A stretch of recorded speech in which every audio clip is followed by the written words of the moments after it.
Om Namo Narayana. Welcome back. We're on part 3 of the Annapurna Upanishad today, and I actually am recording this on top of the previous one, where I let you know my energy is low because I have a migraine, or I'm trying to fight off a migraine, and I can't drink coffee because I have to meet with a doctor in a little while to get a blood test, so it's like, I'm just suffering through, and now I wish I made the appointment earlier in the day.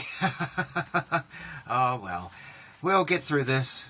Just, my focus and energy are a little light. Even though I only have, it's interesting, I only have 1 cup of coffee a day, and there are days when I don't have any coffee, and I feel fine, yet today seems to be one of those off days where I can just feel a light tingling. Oh well, here we go. Part 3, Annapurna Upanishad. Nidagha says, what is the nature of liberation without the body? Who is the great sage in possession of it?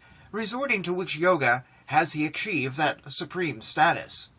Ribu replied, in the region of Sumeru, the celebrated sage Mandavya resorted to truth imparted by Kaundinya and became liberated in life.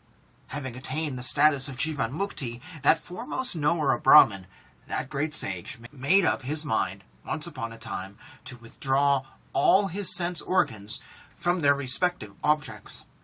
He sat in the lotus posture with eyes half closed, slowly avoiding contacts with objects, external and internal. Then he, with his sinless mind, reflected on the degree of steadiness of his mind, thinking clearly, though withdrawn, this mind of mine is extremely restless. It wanders from a cloth to a pot, and thence to a big cart. The mind wanders among objects as a monkey does from tree to tree. The 5 openings, eyes, and so forth, known as the sense organs of cognition, I am watching carefully with my mind. O sense organs, slowly give up your mood of agitation. Here I am, the divine spiritual self, the witness of all. With that all-knowing self, I have comprehended the nature of eyes, etc. I am completely secure and at peace. Luckily, I am fearless. Incessantly I rest in myself, the 4th, my vital breaths, its extensions have all in due order subsided within. I am as a fire with its multitudinous flames, and when the fuel has been consumed, it blazed forth, but now is extinguished. The blazing fire has indeed been extinguished. Having been purified utterly, I remain equitable, enjoying all alike, as it were. I am awake, though in deep sleep. Though in deep sleep, I am awake. Resorting to the 4th, I remain within the body with a stable status, having abandoned, together with a long thread of sound reaching up to Om, objects in all the 3 worlds fashioned by imagination. As a bird flying in the sky leaves the net in which he was enmeshed, the great sage shed his identification with the sense organs. Then he shed his awareness of limbs, which had become illusory. He had won the knowledge of a newborn infant.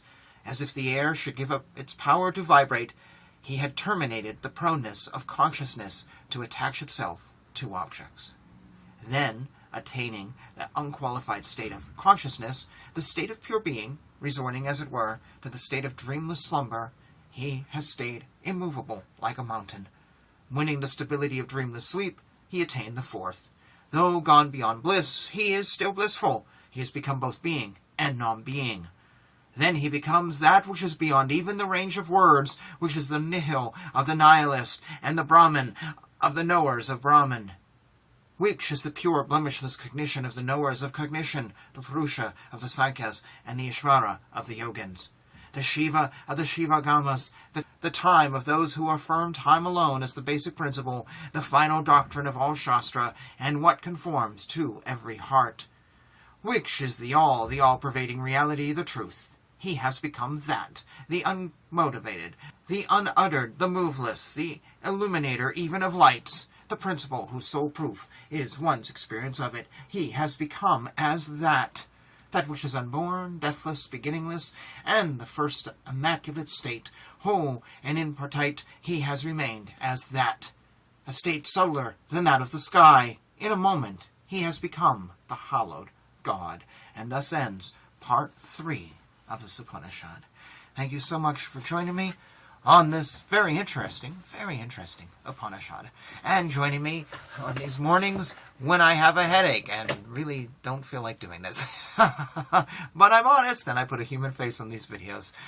Alright, thank you so much. Jai Shri Krishna.